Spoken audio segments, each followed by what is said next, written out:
ওম শান্তি। আজ আপনাদেরকে শিক্ষক দিবসের ওপরে একটি নতুন কবিতা পড়ে শোনাতে যাচ্ছি, যা আমি মেডিটেশনে লিখেছি। যদি কোথাও কিছু ভুলচুক হয়ে থাকে আমাকে ক্ষমা মার্জনা করবেন। কাল টিচার্স ডে, তার উপরে এই কবিতাটা লেখা হয়েছে।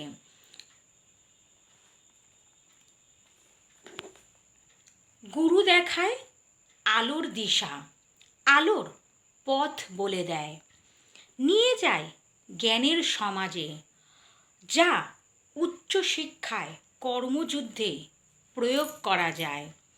শেখায় সঠিক সংস্কার, পাঠ্যপুস্তকের জ্ঞানের আলো জাগায়। হৃদয়কে করে প্রফুল্ল, মনে জ্ঞানের আলো জ্বেলে দেয়। গুরু ছাড়া শিক্ষা হয় না, না জানা যায় পারের রাস্তা। গুরুই যে জ্ঞানের আলো, মনে প্রাণে সেই গুরুই সন্তানদের স্নেহের আদরে শিক্ষার বীজ রোপণ করে যায়।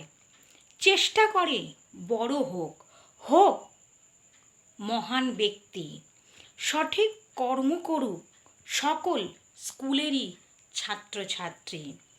বেঁচে থাকুক জ্ঞানের আলোর জগতে, পাক ভালো শিক্ষা, নিজেকে গড়ে তুলুক আমারই মতো কোনো বিদ্যালয়েরই এক শ্রেষ্ঠ শিক্ষিকা।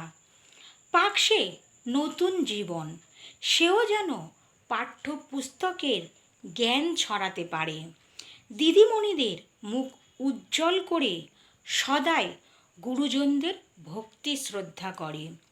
প্রণাম জানাই সকল স্কুলের শিক্ষক শিক্ষিকাকে।